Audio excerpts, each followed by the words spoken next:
This experience of Spirit is something that I've really kind of integrated into my whole identity. You know, this has become part of what I do. And it looked at the very beginning of the mission like this was going to be something that I got to do for a very brief time, for 3 months. And that was terrific, and it was unique, and it was special, and I was really looking forward to it.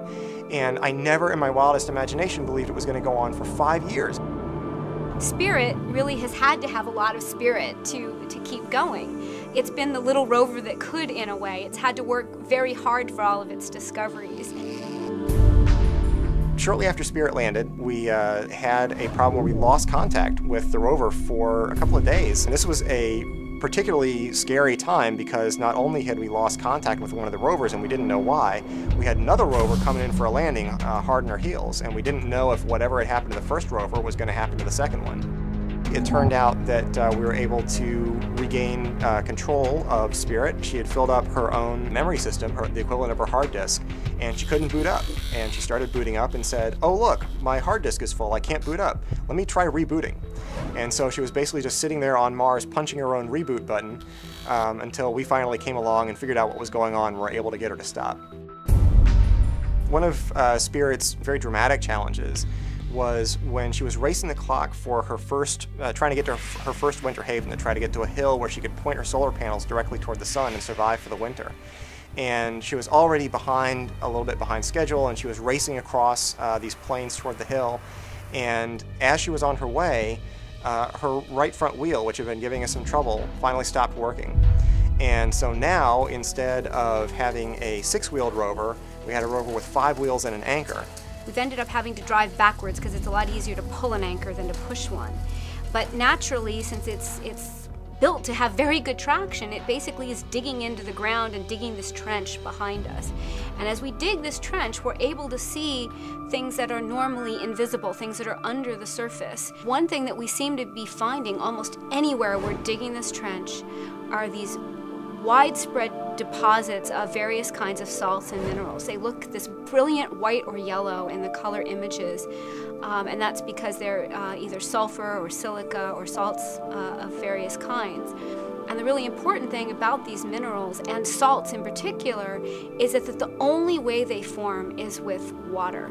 So the fact that we're finding these salts is real evidence that there was hot water over a very widespread area where Spirit is exploring right now, not just little isolated pockets. Mars really could have been a place that supported life.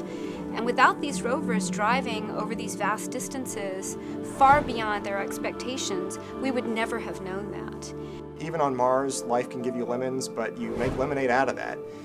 In Spirit's case, you know, she turned dragging that right front wheel into a great scientific discovery.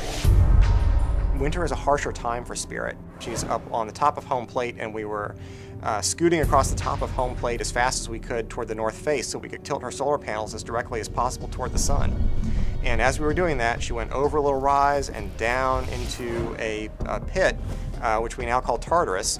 In this case, not only was she figuratively on the edge, she was also literally on the edge, because the only way to escape from that pit was to drive right up along the edge of home plate with absolutely no margin for error whatsoever, and kind of drive up and around this feature and then off to where she was trying to get to, and where she could be safe for the winter.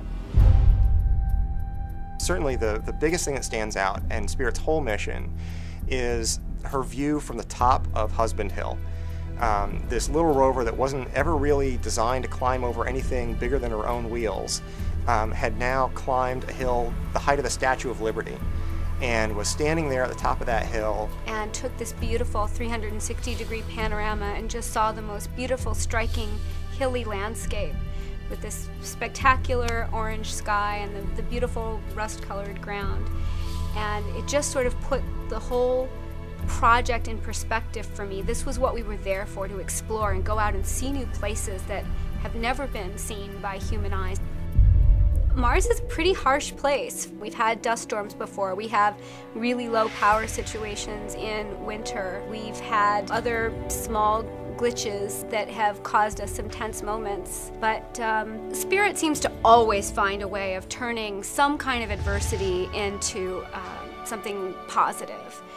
It was only by outlasting her design specifications and never giving up and absolutely never, letting Mars get her down, that she ended up finding what she had gone to Mars for.